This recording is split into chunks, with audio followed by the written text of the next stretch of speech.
Hola, buenas. Eh, bueno, como les dije, vamos a hacer una grabación de eh, los contenidos que nos faltaron para terminar esta primera parte de los contenidos relativos al primer parcial. Y estos videos van a ser bastante importantes para justamente para el parcial mismo, porque las preguntas del parcial, como habrán visto, ya se las envié y están cargadas hacia estos últimos contenidos que hemos venido viendo las últimas dos clases, ¿cierto? Ya planteando los planteamientos de Popper y el falibilismo, que son la forma en que vamos a encarar eh, la comprensión de la práctica actual de la economía. Entonces, el concepto con el cual quedamos la última clase fue el de contenido empírico. Y para plantear este concepto y entender lo que es fundamental, y que vamos a ver algunos ejemplos, permite entender ciertas cosas que han hecho los economistas a lo largo de la historia de la economía, es necesario un poco de lógica, de la lógica proposicional, que es una subsección de la lógica clásica, la cual se enfoca en encontrar la estructura que hace válido a ciertos razonamientos deductivos. Y para eso la lógica lo que hace es desarrollar un lenguaje formal y una sintaxis que define ese lenguaje y con ello permite formalizar los razonamientos de una manera en cual su estructura, la parte relevante de su estructura para la deducción, se hace más transparente. Entonces vamos a hacer una pequeña introducción a lo que es la lógica, simplemente para identificar ciertas formas de razonamiento deductivo que van a ser importantes para entender las ideas que queremos plantear. Entonces, el lenguaje de la lógica proposicional tienen que pensarlo como un lenguaje, un formalismo matemático. ¿Ok?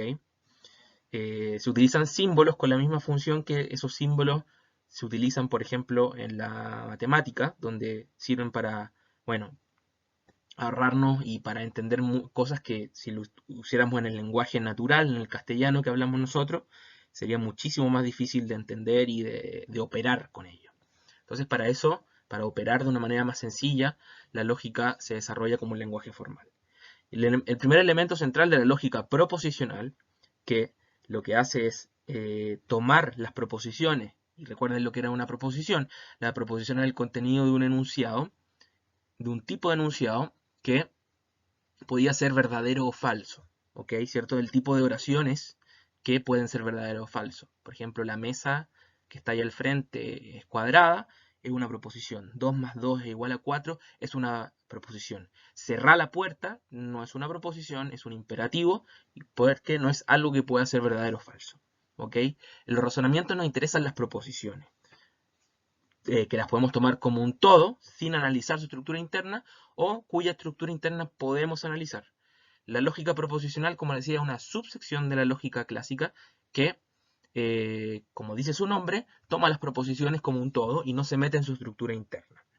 Entonces los símbolos más básicos que vamos a tener son estas letras P, Q, R en el abecedario que van a representar las proposiciones atómicas. ¿Y por qué atómicas? Justamente porque son las proposiciones eh, que, no están, que no están formadas de otras proposiciones. Existen la posibilidad dentro del lenguaje de formar proposiciones moleculares, que siguiendo la anatomía del átomo y la molécula, son proposiciones formadas de otras proposiciones.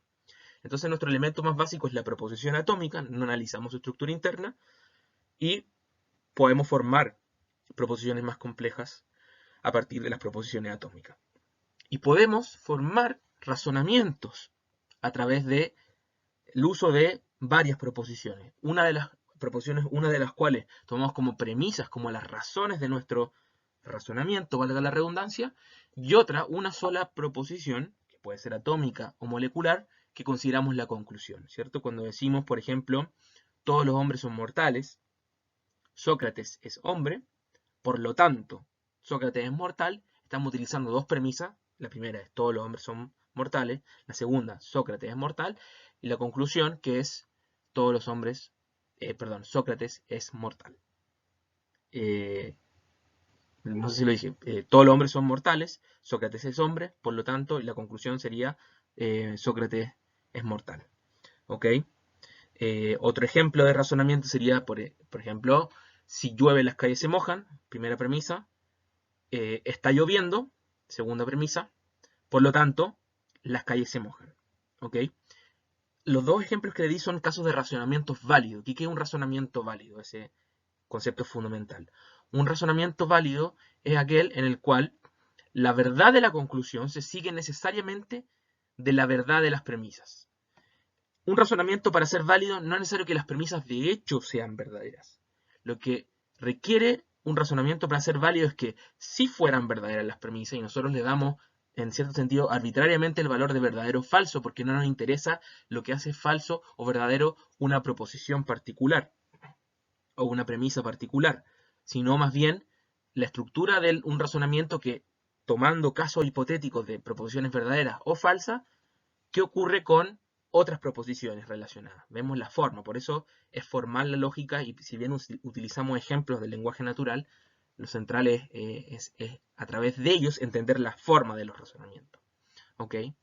Entonces, para analizar esta forma en la lógica proposicional, bueno, como les decía, lo más básico son las proposiciones atómicas, que son las que tenemos acá arriba, y a continuación, lo que tenemos para formar proposiciones moleculares son lo que se llaman las conectivas lógicas. ¿Qué son las conectivas lógicas? Son modelos de ciertas palabras, y más bien el funcionamiento de ciertas palabras que utilizamos en nuestro lenguaje natural y cuya función precisamente es formar proposiciones moleculares a partir de ciertas proposiciones atómicas. ¿Ok? Un ejemplo de conectiva lógica es el O, que tiene cierta ambigüedad lógica de la cual vamos a hablar. El O que nos interesa en la lógica es el O inclusivo. ¿Qué quiere decir esto? Cuando le dicen a alguien, puedes comer helado o fruta a un niño, una mamá. Bueno, ese O se está utilizando en sentido exclusivo, es decir, una cosa a la otra. Es decir, la proposición compuesta, puedes comer helado o fruta, va a ser verdadera cuando el niño elige, cuando el niño puede comer helado y no comer fruta, cuando el niño puede comer fruta y no comer helado, y en ningún otro caso más. Si ocurren ambas cosas, va a ser falsa, y si ocurre ninguna de ellas, también va a ser falsa. Pero hay otro uso del O que es inclusivo en sentido lógico. Cuando, por ejemplo, se pone los requisitos del postulante al trabajo es que sepa inglés o francés, ¿cierto? Bueno, en ese caso el O se está utilizando inclusivamente porque se sigue del caso del contexto de que el postulante que sepa hablar francés e inglés también puede quedar en el puesto, ¿cierto? Eh, ¿Cuándo va a ser falsa esa proposición molecular? Cuando no sepa ninguno de los dos idiomas. Si sabe uno y no el otro, va a ser verdadera. Si sabe el otro y no el primero, va a ser verdadera. Si sabe ambos, va a ser verdadera. Si no sabe ninguno, va a ser falsa. Entonces, esta es una partícula que, como ven, a partir de la verdad o falsedad de las proposiciones atómicas que conforman la proposición molecular que utilizan el O, existe, esto estamos viendo la forma, recuerden, le asigna un valor de verdad, es decir, cuáles son los valores de verdad, verdadero o falso, a la proposición molecular compuesta. ¿Ok? La siguiente conectiva que nos interesa es la negación, que la negación es la de todas las conectivas que estamos viendo acá, es la única que afecta a una sola proposición, ¿cierto? Negamos una proposición, o también podemos negar proposiciones compuestas, ¿cierto? Pero para formar una negación, la aplicamos siempre, conectamos siempre una proposición, ya sea compuesta o atómica. Compuesta sinónimo de molecular. Entonces, ¿cuál es la negación? Es bastante sencilla, ¿cierto? Cuando decimos, por ejemplo, hoy lloverá, es una proposición. Cuando decimos hoy no lloverá, se está negando la proposición hoy lloverá. Entonces, por lo tanto, la representamos como la negación que va atrás, este simbolito que está acá, que va atrás de cualquiera de estas letras, por ejemplo, P simboliza hoy lloverá. ¿Cómo simbolizamos no lloverá? Ponemos este simbolito y adelante la P significaría hoy no lloverá. En el caso de la que dijimos antes, la conectiva de la disyunción inclusiva, esa es una conectiva que liga dos proposiciones mínimamente, ¿cierto? Cuando decimos, o por ejemplo, hoy lloverá o comeremos pizza, si P significa hoy lloverá y Q significa comeremos pizza, lo simbolizamos esa proposición con la P, después este símbolo como de B corta, Q, ¿cierto? P, B del vel, que viene la palabra en latín que significa O, Q. Ahí estaríamos simbolizando en nuestro el glosario que acabamos de dar, el hoy lloverá o comeremos pizza. La siguiente conectiva que nos interesa y que es bastante habitual es la conjunción. Acá, como ven, se simboliza de esta forma. Se utilizan otros símbolos, yo estoy utilizando este de la I universal, de este estilo. Que un ejemplo de eso sería, por ejemplo, el aspirante debe saber inglés y francés. ¿Cuándo es verdadera una proposición compuesta? Y este es el uso central de la lógica proposicional, analizar el valor de verdad que toma las proposiciones compuestas, que pueden ser, estamos viendo las más sencillas, pero podemos formar más proposiciones compuestas a partir de proposiciones compuestas, es decir, no tiene un límite en general la lógica como este modelo de lenguaje formal en cuanto a la complejidad de las proposiciones que se pueden formar, por más de que en el uso habitual no utilicemos fórmulas tan complicadas, pero bueno. Lo que hace, como les decía, es analizar los valores de verdad que se les da a las proposiciones moleculares a partir de proposiciones atómicas. ¿Y cuándo es verdadero esta proposición atómica? El aspirante debe saber inglés y francés. Bueno, cuando se cumplen, cuando son verdaderas ambas proposiciones que son los conjuntos, es decir, las proposiciones que forman una conjunción, ¿cierto? Es verdadera cuando el aspirante sabe inglés y francés. Si el aspirante sabe inglés y no sabe francés, es falsa. Si el aspirante sabe francés y no sabe inglés, también se hace falsa. Si el aspirante no sabe ni inglés ni francés, también es falsa. El único caso en que es verdadera la conjunción es cuando ambas son falsas. Y la última que nos interesa es el condicional, o también se llama implicación. Se llama condicional, condicional material, implicación material. Tiene todos esos nombres. Esta conectiva, que la forma más habitual que aparece en el lenguaje natural es el sí, entonces, ¿cierto? Por ejemplo, si el aspirante sabe francés, entonces sabe inglés.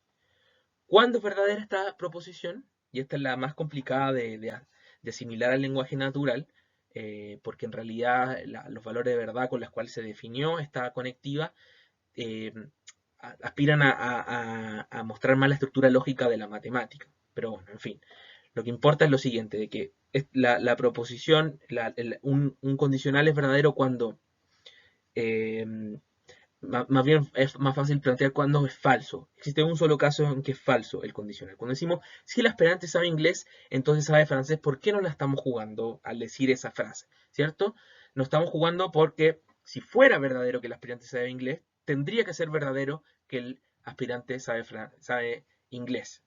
Si es verdadero que el aspirante sabe francés, tendría que ser verdadero que sabe inglés. ¿Cuándo va a ser falso? Cuando el aspirante sabe francés y no sabe inglés. No se está cumpliendo, por decirlo así, la pretensión de conexión de estructura lógica que está implícita en el condicional material. Entonces, esa es una introducción muy breve que, bueno, no tienen que, si les resultó un poco complicado, no importa, porque en realidad vamos a utilizar esta idea de lógica de una forma muy, para un propósito muy específico, o sea, para mostrar la idea de contenido empírico. ¿Ok? Bien, veamos algunas de las reglas de inferencia que se pueden analizar a través de la lógica proposicional y dos de las cuales vamos a plantear, son válidas en el sentido que desarrollamos y planteamos recientemente, en el cual, según la validez, tiene que ver con que la estructura lógica, ¿okay? Cuyo elemento, el lenguaje que planteamos hace recién es una herramienta para analizar esa estructura lógica, la estructura formal. La estructura lógica garantiza que sí, esto en el caso de un razonamiento válido, sí, una regla de inferencia válida es lo mismo razonamiento, regla de inferencia para nosotros, si las premisas son verdaderas, si, por ejemplo, en este caso, si esta premisa es verdadera y si esta otra premisa es verdadera, la conclusión necesariamente lo es. Eso ocurre cuando un razonamiento es válido. Cuando la verdad de las premisas no garantiza la verdad de la conclusión, el razonamiento no es válido. ¿Ok? Y va a ser el caso que vamos a ver acá. Pero ahora planteemos un poco la estructura de un razonamiento como lo formalizamos. Bueno, esta línea que está acá separa, lo que hace es separar las premisas del razonamiento, que es lo que está arriba, que las premisas vendrían a ser las razones que se esgrimen a favor de una conclusión. En el caso de una demostración matemática, por ejemplo, que es un tipo de razonamiento, las premisas son los supuestos, por ejemplo, que entran la demostración, en el teorema, ¿cierto? La hipótesis en el teorema, y la conclusión en el teorema mismo. Bueno, ese es un caso particular de razonamiento y lo que queremos simbolizar con la lógica proposicional es más amplio.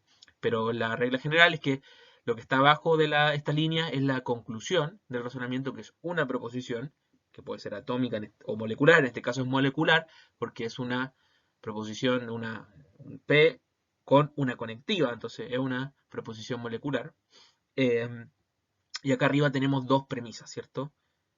Acá tenemos una implicación material, acá tenemos la negación del consecuente de esta implicación material, y lo que se concluye es la negación del antecedente de este condicional material o implicación material, como dijimos que se llamaba esta conectiva. Ok, y piénsenlo, llenémoslo de contenido para que sea intuitivo, ¿cierto? Acá tenemos como premisa, digamos que lo que estamos diciendo acá es si llueve, que llueva es P, sería P, entonces las calles se mojan. Esa es nuestra premisa. La siguiente premisa sería la negación de que las calles están mojadas. ¿Y qué podemos concluir de eso válidamente a través de la lógica proposicional, que es una forma de lógica deductiva? Podemos concluir válidamente la negación de ese antecedente, ¿cierto? Podemos concluir que no llovió, ¿ok? Si lo que está acá en el fondo es si asumimos que sí llueve, entonces las calles se mojan, que es cierto eso, que si lloviera las calles se mojarían, y a continuación agregamos como información que las calles no están mojadas, tenemos que concluir necesariamente que no llovió. ¿Ok? Y esto es una forma de razonamiento válida. Y es central porque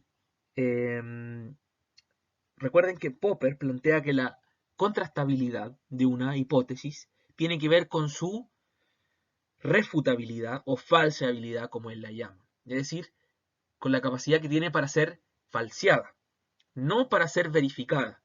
Y llevémoslo esto a un ejemplo que está justamente en el TP, en el parcial que tienen que hacer, el ejemplo de el gran colisionador de hadrones, que se trata de un experimento que lo que dijeron los científicos, niega una de las predicciones del modelo estándar de la física de partículas.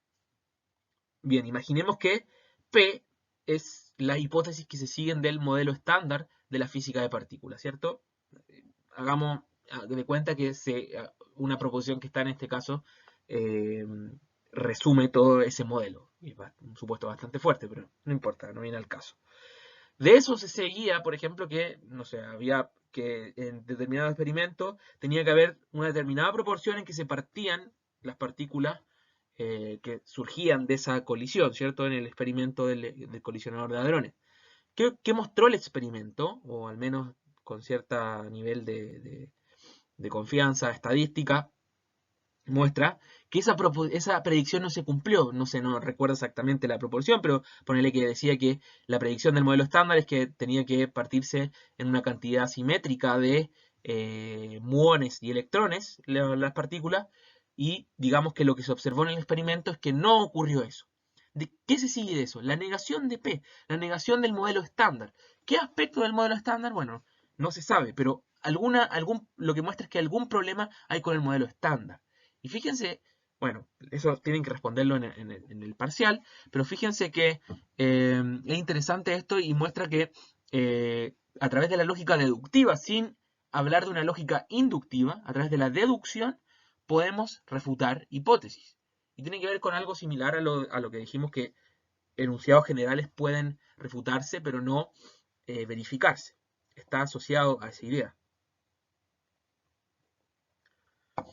Otra regla válida es la adición, que está un poco menos intuitiva, pero si ustedes comprenden el concepto de razonamiento válido, van a entender muy fácilmente esta regla.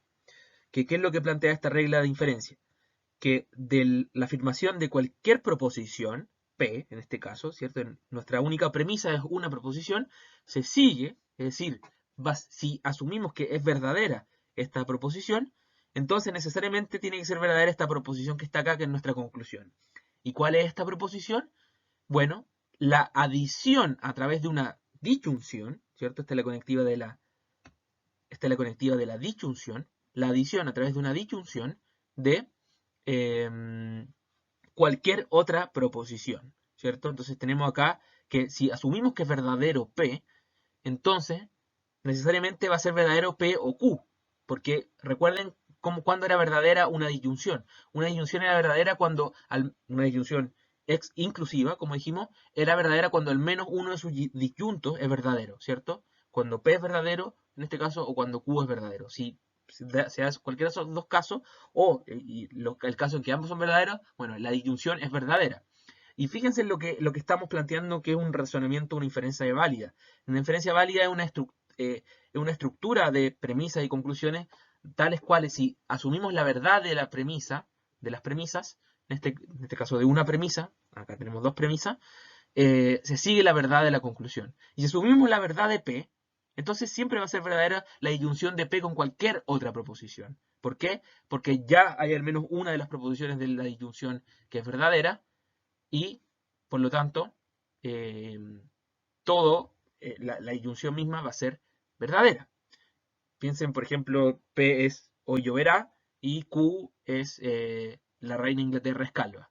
Pongo un ejemplo a propósito donde el contenido no tiene nada que ver entre una cosa y otra, porque justamente lo que quiero remarcar es que la lógica se encarga de analizar la forma de las proposiciones. Y si hablamos de contenido y ponemos ejemplos, es para ilustrar eh, cómo podría aplicarse, pero el contenido en realidad no nos importa, no nos importa lo que estamos hablando y si de hecho son verdaderas las proposiciones atómicas o no. Nos interesa analizar las distintas hipótesis respecto a la verdad o falsedad de las proposiciones y cómo eso implica o no implica la verdad o falsedad, la verdad, en este caso, de la conclusión, en este caso, ¿ok? Entonces, de cualquier, a cualquier premisa se le puede añadir algo a través de la disyunción y va a ser siempre verdadero. Siempre con la disyunción, es la única conectiva que permite hacer esto. Y veamos un caso de regla inválida, y esto nos permite también analizar por qué no podemos verificar una hipótesis a través de la contrastación de sus predicciones, que en este caso las predicciones las simbolizamos como el consecuente de un condicional, ¿cierto? Fíjese esta regla, dice que es una regla inválida y una regla lógica inválida es una falacia. Se llama la falacia de la afirmación del consecuente. ¿Por qué? Porque tenemos nuevamente como primera premisa, al igual que en este otro caso del modus tollens, tenemos una implicación material, pero a continuación en vez de negar el consecuente, lo que hacemos es verificarlo. O más bien decimos, es verdad que Q. Y lo que está haciendo esta regla, que es inválida, es una falacia, es querer concluir de eso la afirmación de P, del antecedente del condicional que tenemos acá.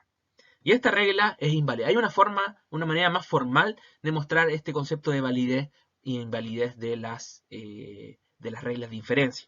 Pero para ello tendríamos que meternos en un curso de lógica proposicional y como en un nano curso no lo vamos a hacer. Créanme que esta regla no es válida. ¿Qué quiere decir que no sea válida? Que el hecho de que las premisas sean verdaderas, si fueran verdaderas, ¿ok? No garantiza que la conclusión sea verdadera. Podría ser verdadera o podría ser falsa. Pero no hay una garantía anclada en la forma, en la estructura lógica, ¿ok? Eso es lo fundamental entender. Veámoslo con un ejemplo para ver si la intuición ayuda. Imagínense nuevamente nuestro ejemplo de si llueve las calles se mojan. Imagínense que afirmamos que si llueve, entonces las calles se mojan. Veamos, supongamos que añadimos eso, que las calles están mojadas. ¿Ok? Lo que querría hacer este razonamiento que es inválido es concluir que llovió. Pero en realidad piénsenlo un poco y no se sigue que llovió si estas dos cosas fueran verdaderas no se sigue necesariamente que llovió. Porque lo que se está afirmando acá es que si llueve, las calles se mojan. No que si las calles se mojan, entonces llovió. ¿Ok? Por eso el condicional es una conectiva que la dirección, el orden de los factores importa. Afirmar que P implica Q, de ello no se sigue que Q implica P. ¿Ok? Entonces, si tuviéramos afirmando a Q, que las calles están mojadas, no se sigue de ello que P. Pienso ahora con nuestro ejemplo de que esto fuera una hipótesis, una teoría, un modelo científico. De esa hipótesis, si siguiera una predicción empírica, esa predicción empírica se corroborara, se verificara, y quisiéramos concluir la verdad de la hipótesis. Bueno, con esto quiero mostrar que hacer eso no sería un razonamiento deductivamente válido, y por lo tanto el problema de la inducción sigue vigente. No podemos verificar, a través de la lógica deductiva, la verdad de una proposición. Entonces, con estos elementos, metámonos de una manera un poco más, con más herramientas al concepto de contenido empírico. Como les decía, el concepto de contenido empírico en Popper, el concepto de contenido empírico de una teoría, es un concepto técnico. Y remarco esto porque justamente en la clase les pregunté qué entendían por cuál tenía más contenido empírico, para mostrarles que iba a haber diferencias y que el concepto de sentido común de contenido empírico no es el que está utilizando Popper. ¿Ok? ¿Y cuál sería ese concepto de sentido común? Bueno, que el contenido empírico de una teoría es la cantidad de confirmaciones empíricas que tiene. Es decir, la evidencia a favor que encontramos. Pero ¿cómo podemos decir que hay evidencia a favor de una teoría? En sentido lógico. Si vimos que si hacemos una predicción a partir de una teoría, esa predicción se verifica, de ello no se sigue la verdad de la teoría. Entonces, ¿en qué sentido la experiencia, la evidencia empírica, que vendría a estar simbolizada por esta segunda premisa de ambos esquemas de razonamientos que vimos, ¿en qué sentido apoya la verdad? Bueno, si no lo hace, entonces Popper no puede estar tratando de plantear un concepto de contenido empírico ligado a ese concepto. Y ligado a su idea falsacionista de la contrastación, la idea de contenido empírico va a ser, vamos a entenderlo como cuán riesgosa es la hipótesis, ¿sí? Es decir, cuántos posibles falseadores potenciales tiene esa hipótesis. ¿Y qué es un falseador potencial? Hechos, enunciados, que de ser cierto implicarían la falsedad de la hipótesis. Por el modus tollens que vimos, ¿cierto? Donde si la predicción que se sigue, el consecuente de un condicional, era falso, y empíricamente determinábamos eso, se sigue la falsedad de la hipótesis de la cual surge, ¿ok? Y comparemos estas dos teorías, que lo vimos en clases, pero ahora veámoslo, tenemos más posibilidad de verlo más en detalle, ¿cierto? La teoría 1 nos dice la inflación este año estará entre el 0 y el 100%. La teoría 2 nos dice, predice que la inflación este año será el 37%. ¿Cuál tiene más contenido empírico? Algunos me dijeron que la segunda y algunos me dijeron que la primera. Bueno, para Popper, bueno, primera vista, pensemos que vemos primera vista. T1 es más probable. Y si no supiéramos nada del mundo, ni de la inflación, ni nada, si no tuviéramos idea del contenido, mirando solamente la estructura lógica de esto, T1 es más probable a priori, ¿cierto? Corre menos riesgo de ser falsa, ¿cierto? Y sin embargo, si buscáramos un consultor, un consultor que nos firmara T2, preferiríamos ese consultor porque nos está dando más información con su predicción, ¿cierto? Cualquiera podría decir, no es necesario un consultor para decir que la inflación, por ejemplo, este año va a estar entre el 0 y el 100%. O si, imagínense, llevamos al extremo, la inflación va a estar entre el 0 y el 1000%. Bueno, ahí todavía estoy haciendo más probable mi predicción, pero estoy diciendo menos, estoy informando menos con la predicción. Entonces estoy haciendo menos riesgosa la teoría, la estoy haciendo menos falseable. Y ahí entra el concepto de falseabilidad como aspecto central, y en eso recuerden la teoría de Einstein que decía Popper, su virtud era que era falseable, y la no virtud del psicoanálisis, el marxismo, la teoría de la personalidad de Adler es que se podía acomodar cualquier hecho con la teoría. Entonces, la teoría 1 tiene el problema de que es compatible con muchos escenarios posibles y por ello mismo es poco informativa. En la ciencia buscamos teorías que nos aporten la mayor cantidad de información, de predicción refutable, ¿cierto? Tanto porque nos aporta más información, como también porque a través de la experiencia podemos mejorar nuestras teorías. Si las teorías no son refutables a través de la experiencia, entonces la experiencia no le hace nada, se mantienen y puede acomodar.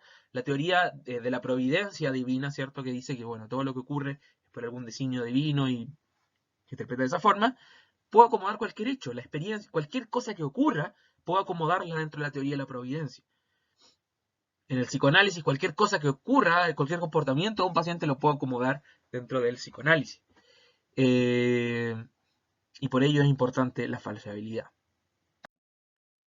Entonces veamos el concepto, mencioné la idea de falsador potencial, y ahora veámoslos más en detalle a través de las dos hipótesis que planteamos.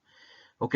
¿Qué es un falsador potencial de una teoría? Bueno, son los enunciados singulares básicos, ¿cierto? Que de ser cierto, si fueran ciertos esos singulares, esos enunciados singulares, implicarían la falsedad de la teoría.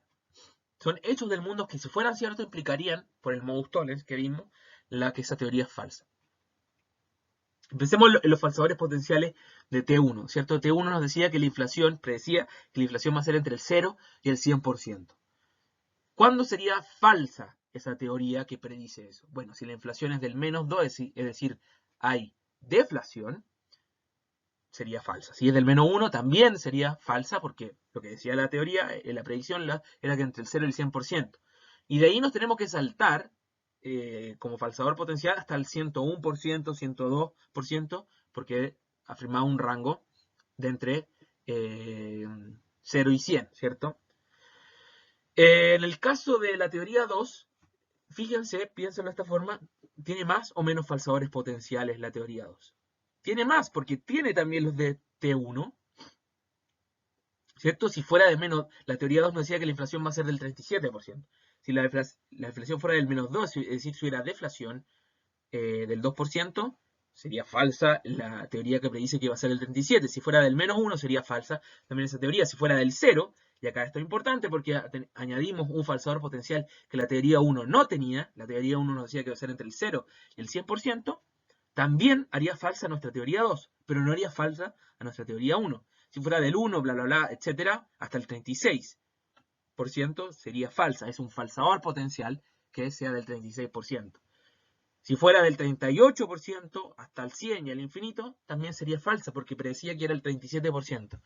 Entonces, la teoría 2 tiene más falsadores potenciales.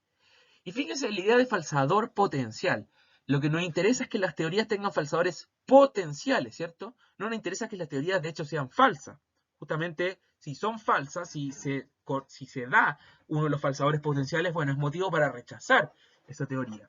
Pero lo importante acá es que para que la contrastación de una teoría valga, ¿cierto? Lo que decía Popper tiene que ser riesgosa. Y para que sea riesgosa, tiene que estar expuesta esa teoría a más posibilidades de ser refutada. No tiene que ser refutada si queremos mantenerla, ¿cierto? Pero tiene que estar expuesta a ser refutable para que, en el caso de que veamos que no es refutada, confiemos más en esas contrastaciones. ¿Ok?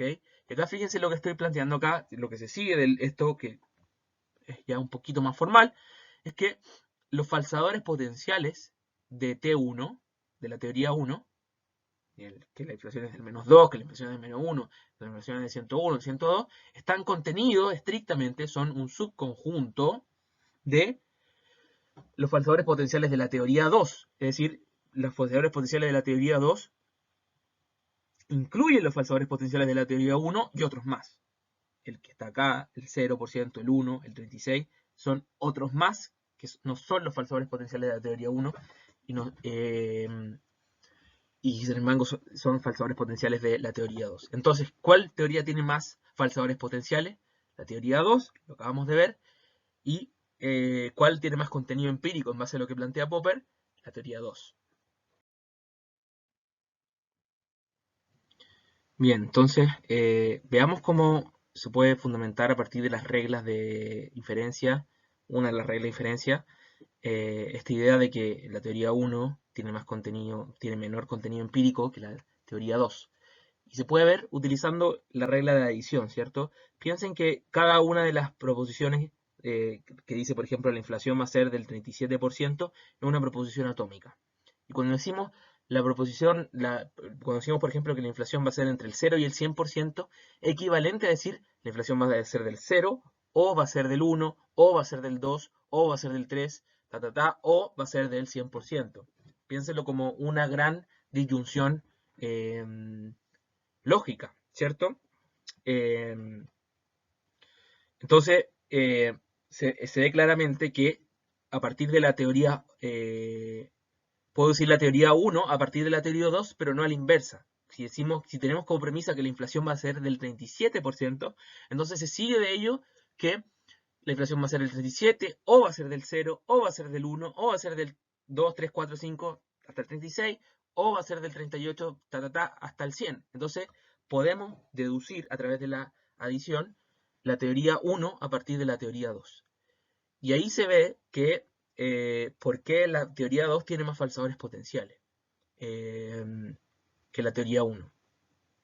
Es decir, las mismas cosas que se siguen y que constituyen falsadores potenciales de la teoría 1 se siguen también de la teoría 2, pero de la teoría 2 se siguen más cosas que si no fueran ciertas falsearían la teoría. Por ello tiene más falsadores potenciales.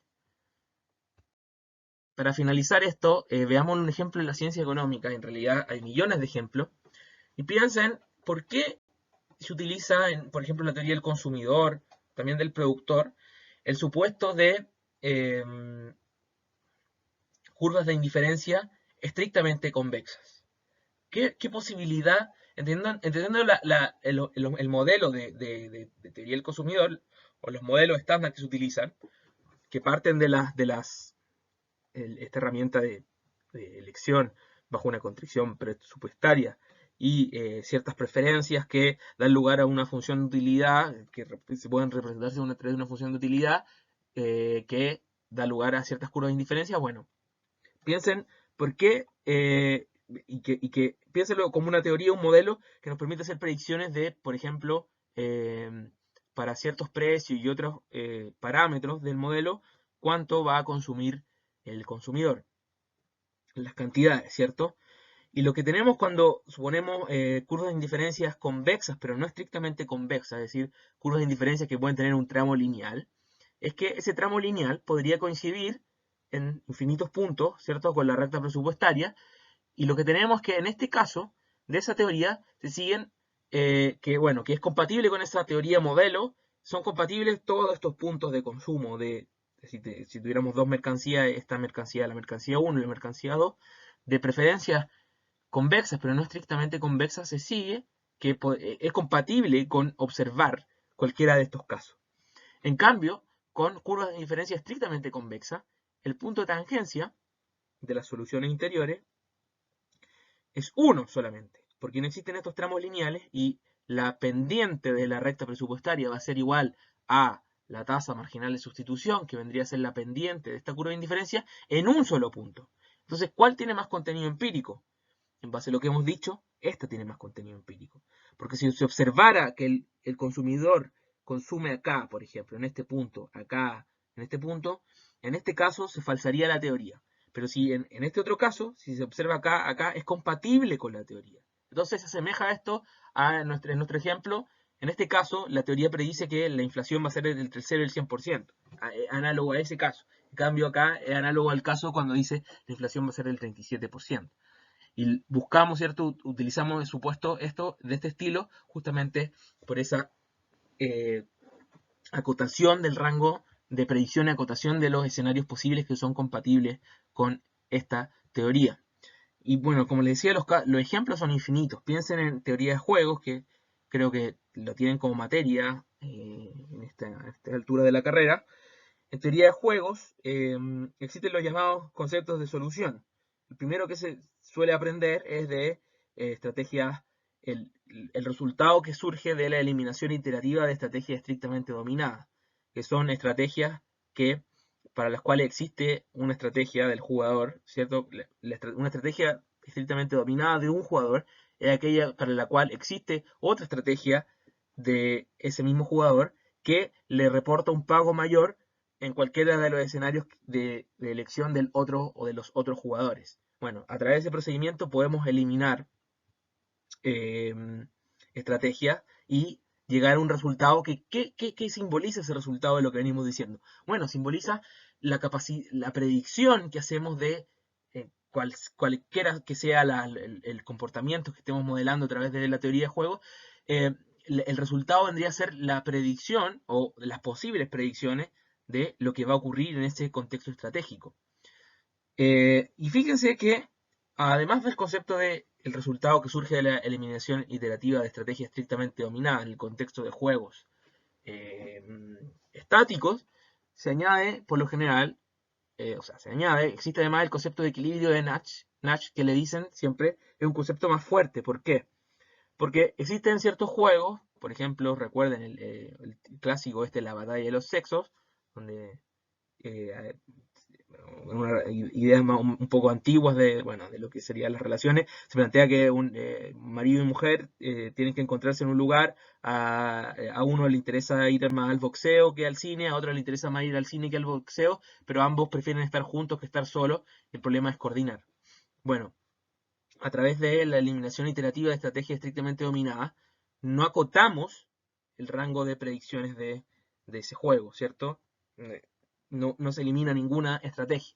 En cambio, utilizando el concepto de equilibrio de Nash, llegamos a la conclusión de que existen en estrategias puras dos posibles equilibrios de Nash. Entonces limitamos la cantidad de hechos que son compatibles con el modelo en este caso, y en ese sentido dotamos de mayor contenido empírico al añadir el concepto de equilibrio de Nash a los modelos que construimos en teoría de juego.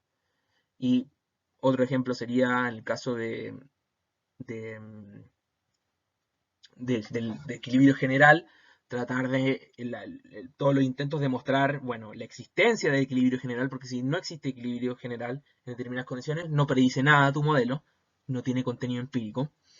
Y tratar también de mostrar la unicidad del equilibrio general, que bueno, fue una cosa que se mostró que en ciertas condiciones el equilibrio no es único, pero se aspiraba a tener esta herramienta. ¿Para qué? Para dotar justamente a los modelos que se construyen con estas teorías formales, dotarlos de mayor contenido empírico. ¿Ok?